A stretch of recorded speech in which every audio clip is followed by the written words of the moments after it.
Hey guys, welcome back to part 2 of the full trailer build series. Now if you missed part 1, I'll put the link up here. You can just click on that and check it out, and that will show you from the ground up as well as some more of the basic things. But now we're adding features. I'm going to show you guys how I built this little kitchen counter right here, and then also that right there. It's the drawer slide for my cooler. And then we've got the Jackknife build, we've got electrical, solar, some stuff like that.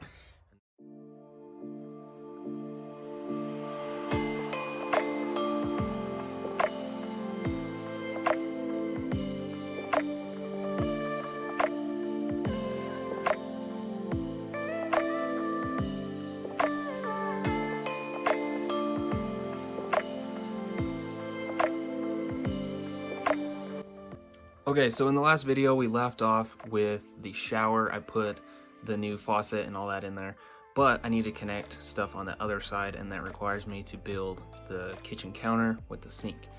Now in this project, I guess I realized it before, but I'm not very good at woodworking. Like, I can work with metal pretty good, but woodworking is like a whole new extravaganza for me. Like, I was trying to attach things that would normally work with metal, but with a little bit of glue and just a little bit of wood, they do not stay. They're not very sturdy. So what I did is I just made a little square tubing frame, welded it together, and then buffed down the corners and whatnot. And then I put little tabs that sit down enough to hold the wood and this laminate flooring. It actually looks like tile, but it's just laminate flooring. And so that's the countertop there. I thought about buying a regular countertop, like off the shelf at like a box store, but I couldn't find one that was wide enough because the counter's kind of an odd size. So I ended up doing the flooring, and it turned out pretty good. I just siliconed all those pieces down there. But okay, so if you're looking at this countertop that I built and you're wondering why my sink is so off-center to one side, it's because I wanted to maximize the amount of counter space that I could use. And so if I slid it over towards the one edge, then I'd have a bigger area on the front side, I guess. Jumping ahead a little bit, I got most of the wood in there, and I got the shower situation figured out. I kind of mentioned that in my last video, showed a little bit from it, but basically when I changed that valve, the hot and the cold were on opposite sides of the faucet. I ended up having to take the valves off of the faucet side so I could get the pipes back through the wall and be able to switch them so that my hot and cold would be right for my shower faucet.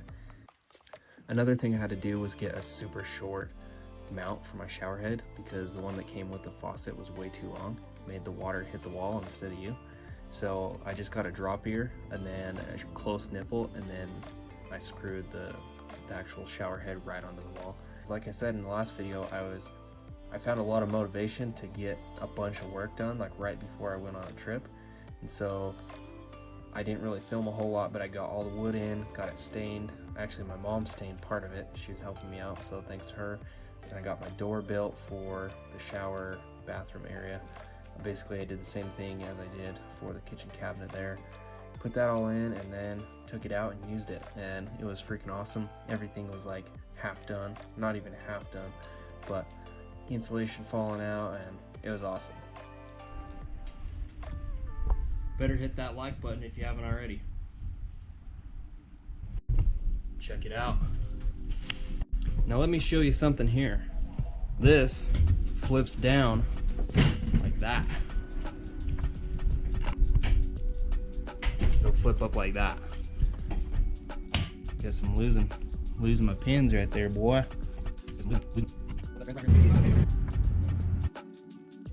Now that we have those two pieces, we just need to make the two pivots to make this backflip over to this side.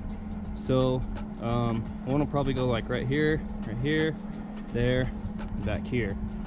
That'll make it rotate. So we just got to get the angle set. Might be kind of a pain, but we have to go up to the other shop to get some metal for that. So let's go.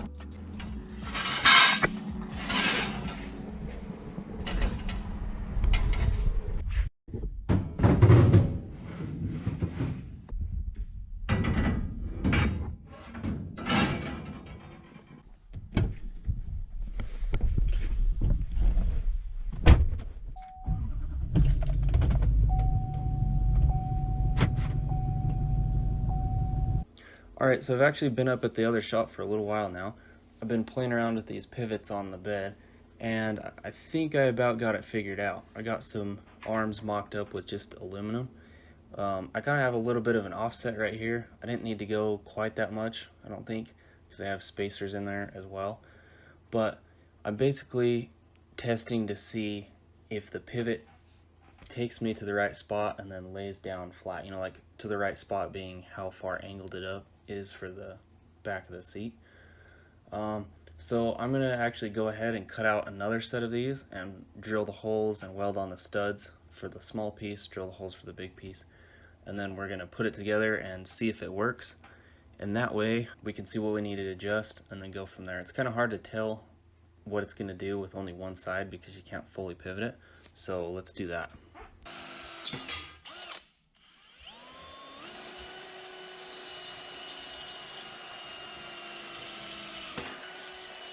Okay, so for this one I actually just welded the studs on here just so in case I have to break them off to move it a little bit.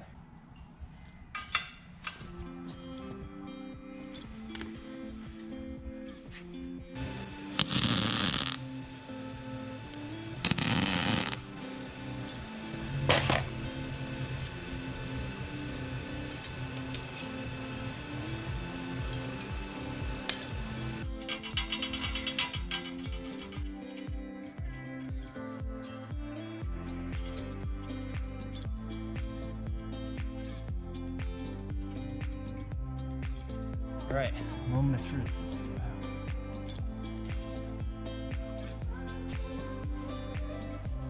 I'm gonna fix that somehow.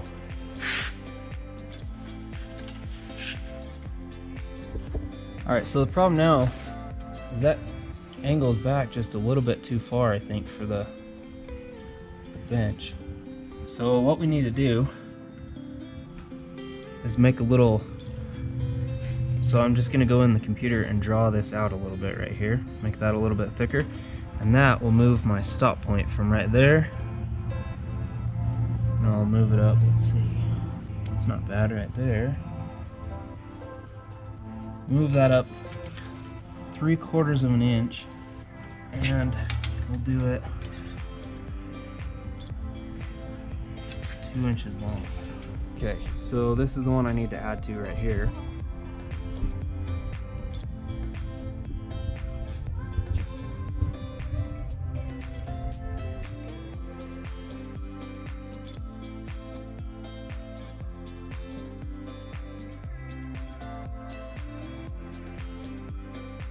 I ended up adding a bunch more braces, so I added 4 more for this whole thing. 2 right here, 2 down there. I think that should be good. Once I put the wood on there, it should be strong enough so it doesn't like have waves in it. I'm working on the legs. So this piece right here that folds down, like the backrest, I think it needs some legs on it, at least one, just so that it's sturdy because it'll sag down if you just sit on this thing. So I'm gonna build one of those. As you guys can see, you have to pick it up in the middle, but this thing does pivot pretty good. So as far as the cushion goes, we built that ourselves. We being my mom and I went to the fabric store and picked out a sleek black fabric for the top. It's kind of like a leathery feel, but softer in a way, I guess. Then I also acquired the foam. So originally I bought a 4-inch memory foam mattress pad off of Amazon. I thought it'd be super dope, but it was way too squishy and it wouldn't work at all. So I ended up having to go back. I went to Home Depot and found it's a 3-inch camping pad. Just snagged a couple of those and that worked really well. I'll let my mom explain the sewing of the little cover. I put a pocket on the back so you can open this and then get the foam out if you had to replace it or anything like that. Instead of doing a zipper, I just used Velcro. You'll notice there's other Velcros on the top and the bottom. And again, this is just to hook it to the bench itself so that it will hang on there nice. We've got the top part done and just working on the second one there. So.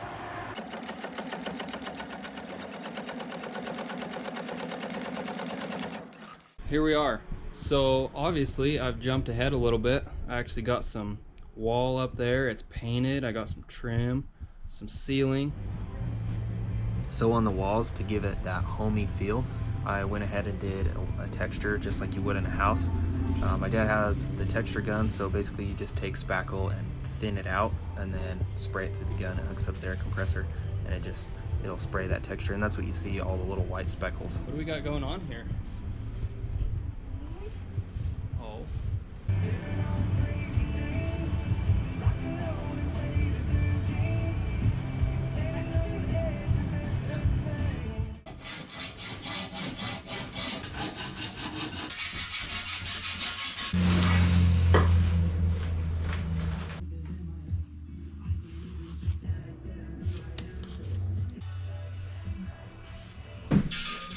Gonna try this big ass Wonder Saw, see. Never mind. Look at that blade, guys. It's chitty.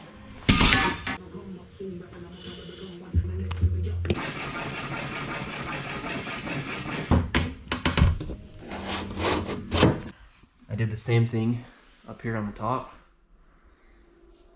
I basically just took strips. I cut this out on the plasma table instead of buying some, but took strips and then I did the brushed effect to it. And to do that, basically all you do is take a red Scotch-Brite pad, spray WD-40 on your material, and then go in a straight line, scrub it back and forth, wipe it off, and then you'll have these nice little grain lines. In the back here, I've installed this flooring. It's just like coin flooring. I got it from a place called Rec Pro. But right now we are talking about this bed right here. So I put this wood on it, painted it.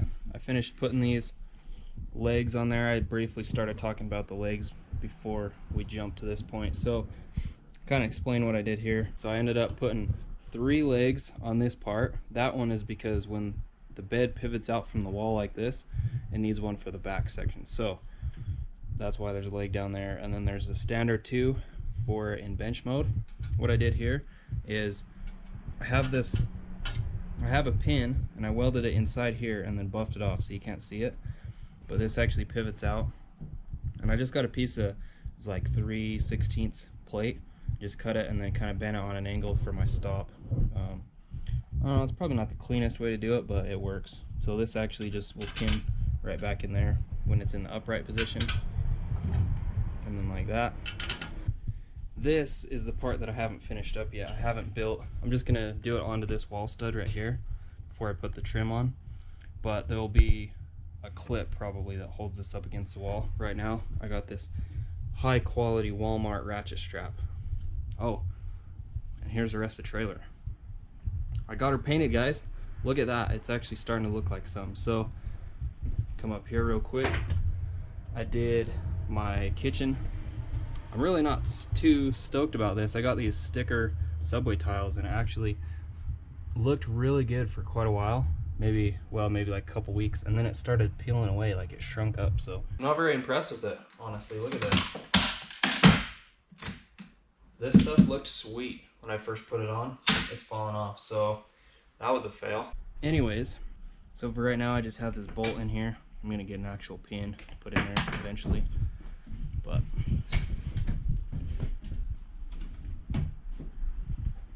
there she is. Pretty comfortable. Up next is the Superglide drawer for my fridge. Now this thing is pretty dope and it took me quite a while to build.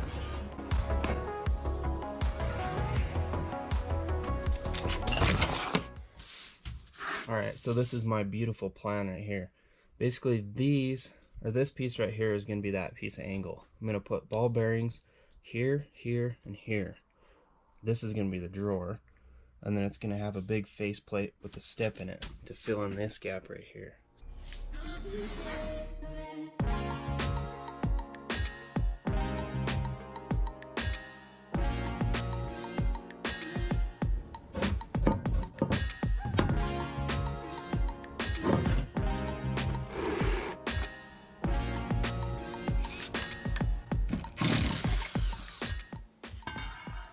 So for this drawer, I built a square tubing frame, and then I built an aluminum tray that holds my fridge.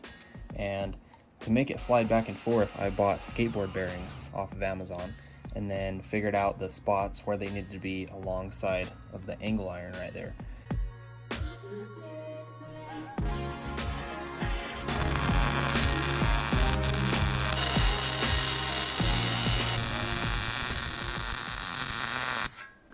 So this is the point in my project where my plans kinda ran out. Up until now, I had a pretty good idea of how I was going to do everything. What I wasn't sure about is how to keep the drawer itself from going sideways and binding in the frame if you were to push it from an angle. For that, I actually built some tabs that welded onto the frame of the drawer and a long tab that welded onto the frame that bolts to the floor. Now that kinda worked, but was still kinda rough. In the end, I went back and installed 2 sets of bearings that ran down a track in the center between the drawer and the frame.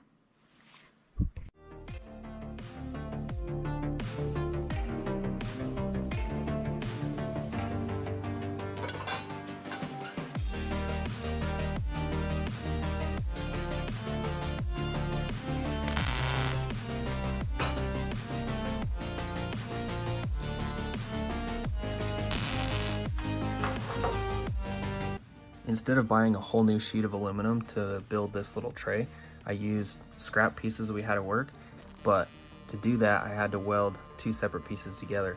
And I got a little bit carried away. I ran a big bead on here instead of tacking the other side first, and so it really pulled the 2 pieces apart, and then I had to really finagle it back together.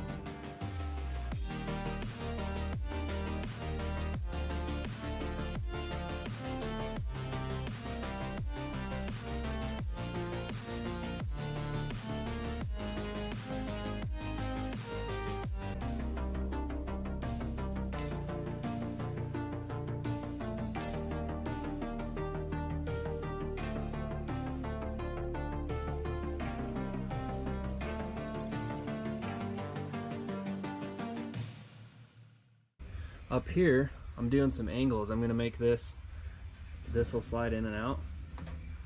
So I'm gonna cut this trim off, and then I'm gonna build another piece of trim that comes out and then matches up to it. So that's what I'm trying to figure out right now. We're gonna do 2 strips on either side, and then I'm gonna do a step right here in the middle.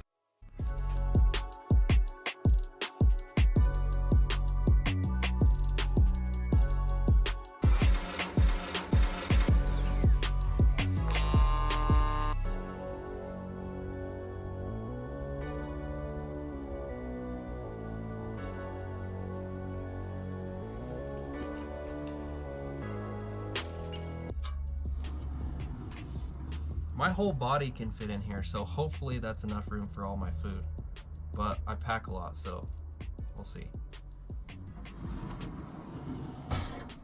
So one of the main reasons why I wanted to build this drawer is so I could have my cooler in it and then be able to access it as soon as I open up the door to my trailer. That way when you have groceries, you can basically just throw them right in there. The last thing I had to do was figure out where to put this latch. I didn't cut the hole in it first because it's kind of hard to get the exact measurements for everything when you're building it as you go and you're not sure exactly where the bends are going to come out. So I kind of laid this out, and then I drew up a catch tab or a striker plate on SolidWorks, cut that out, and mounted it to the bottom of the bed.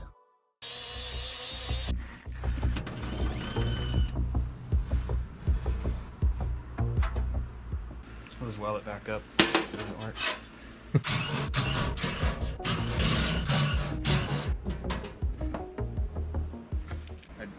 I got this all buffed off, and this is like tweaked up a little bit. So I'm like, oh, I'll just freaking hammer it down so it's like nice. Cracked it. So I ground basically all that weld off.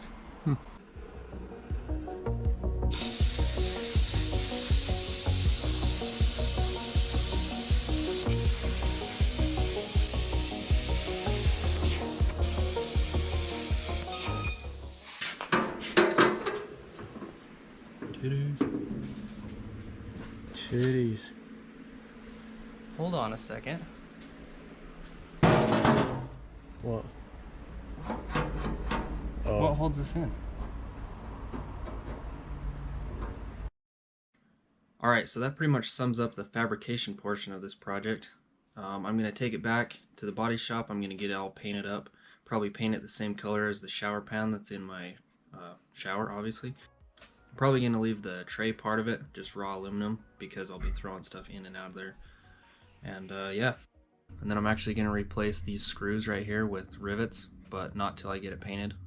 It's came to the point where it's time for upgrades and renovations on my trailer. Now, it's kind of weird because it's not completely finished, but I've already came across a bunch of things that I wanted to upgrade and some stuff that just sounded fun to do, so we got a little bit distracted with that.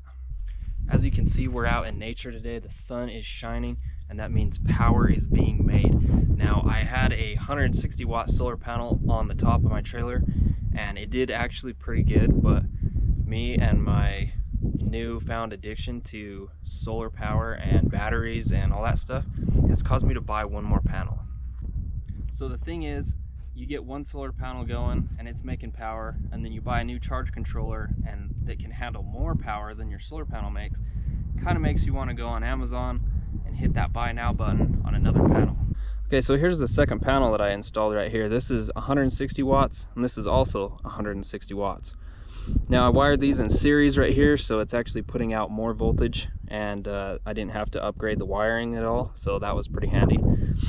The cool thing about these panels is this is a Rich Solar brand, and it cost me 135 bucks. Now the reason I upgraded my charge controller is not because I was just buying stuff on Amazon and it sounded fun. I bought that because the original PVM controller didn't offer the tunability that I needed for these AGM batteries that I have. I started looking into it and I realized there's a lot more that needs to be done in order to get the maximum life out of your AGM batteries. Sorry about that, there's a freaking dozer over there plowing dirt or something. Holy crap, I can't get away from the noise today. But anyways, yeah, so I bought a new one and I bought a little module so I can get it tuned in just right. So everybody's pretty interested in my electrical system, what I've got going on here. And I have a whole video that kind of explains it more in detail, but I'll kind of point out a couple of things. So I have a 2200 watt power inverter. I've got this MPPT charge controller. I started out with a different one. I started out with a PWM, I think, or PVM or something controller, but I couldn't adjust it to fit these AGM batteries, to fit the specs of them. So I ended up upgrading that. This is a breaker box right here and a converter charger. So right there on the side, you have your 12 volt fuses, and then you have your 110 breakers there. And then this will also charge the batteries when you're plugged into shore power or the generator's running.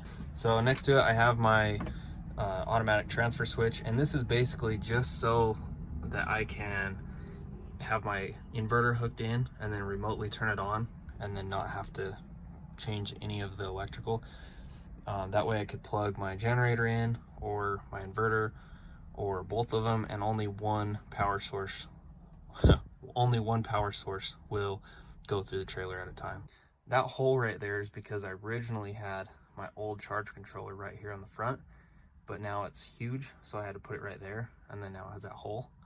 But to put a new piece of wood on there, I'd have to take this out and I'd have to pull all of the wires out for the 110 and the 12 volt just so I can change this wood. So just pretend that's not there. So it wouldn't be a true renovation if you didn't rip something out to build something new. So inside the trailer right here, in a couple of the other videos, I talked about the Backsplash Tile that I had on here. It was like a sticker type, and it was peeling up and looked all ugly. Depending what temperature it was how bad the wrinkles in it were. So I went ahead and I ripped that off and I installed legit subway tile. I used a construction adhesive as a Loctite brand, I believe, and then I just used a white caulking for the grout. And when I did that, it kind of ended up tearing off part of the wood, so then I had to go back through and fix all that and then redo the texture and the paint on there. But I did the same thing right here on the sink. I think it looks a lot better. It's like flat and stable instead of like I think the corners were kind of peeling a little bit. And then, you know, now it's got a sturdy edge on there. So that definitely improved the look of everything. So this microwave and cabinet setup is something that I didn't originally plan on doing. So I didn't put any wiring up here in the wall for the microwave. So what I did is I mounted these cabinets. I got these from the hardware store and then I just stained them up. I actually built this little microwave thing that was custom add on there. To get power up to this microwave, I had to take off the outside tin. You can see that right here. So I had to get a new one of these microwaves because the first one I got was destroyed. Looks like somebody dropped it off the back of a semi or something. Got her out. This one's freaking perfect.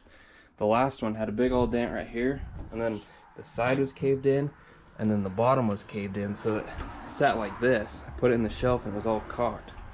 So once I put the cabinets in, it kind of blocked a lot of the light from the cooking area and the food prep area. So I went ahead and put 2 strips of LEDs underneath this cabinet here. I ended up taking the router and making a little groove right here in the bottom of this one. And then this cabinet that I bought actually just has a lip that hangs down, so I didn't have to do anything to this one. And I wired them in there. It comes as like it's a 12-volt light, but it comes with an adapter. I just cut the end off the adapter and wired it into the 12-volt power. And I just put the little dimmer switch right here, so depending what you're doing, you can have a little bit of light or you can turn it all the way up, and it's pretty bright and nice for cooking and prepping food. So I haven't really talked too much about my stove that I got, but this is a Furrion brand. They supply all kinds of stuff for newer trailers, and I just bought this on eBay. You can get them, you can actually get these damaged. A lot of times this one I didn't get damaged, but it came damaged anyways. It has like a little tiny dent right there. So if you look on eBay, you can find this exact model for fairly cheap because of small stuff like that. But anyways, it's a 3-burner. This one in the center is kind of nice if you have a longer, like a wider pan. Okay, so here's a final walk around for you. Just kind of point out a couple things. I didn't mention my air conditioner. I didn't really show you guys my air conditioner, but that's a 15,000 BTU up there. I also have a Cyclone vent tube for my black tank. I paint matched my hot water heater door. Let's see, I've got these lights on the side. I've got 3 light bars down the long side of my trailer and then 2 in the back. They're just 1-inch bars. You can find them on Amazon. I'll put the link in the description for those if you want to check them out. They're pretty awesome. I like them. They light up the camp pretty good. But okay, there you have it, guys. Almost another 30 minutes in and part 2 is finished. Now, I still ended up leaving out quite a bit of stuff. I just have a lot of hours of footage of this, so if there's something you want to see in more detail, I have quite a few videos in the playlist on my channel. Go check that out, and then you can see it in more detail, obviously. But that's about it for this one. And if you watched all the way through part 1 and 2, or maybe just part 2, I don't know, I appreciate it. That's freaking awesome. I'm stoked, and hope you guys have a blessed rest of your day. Peace out.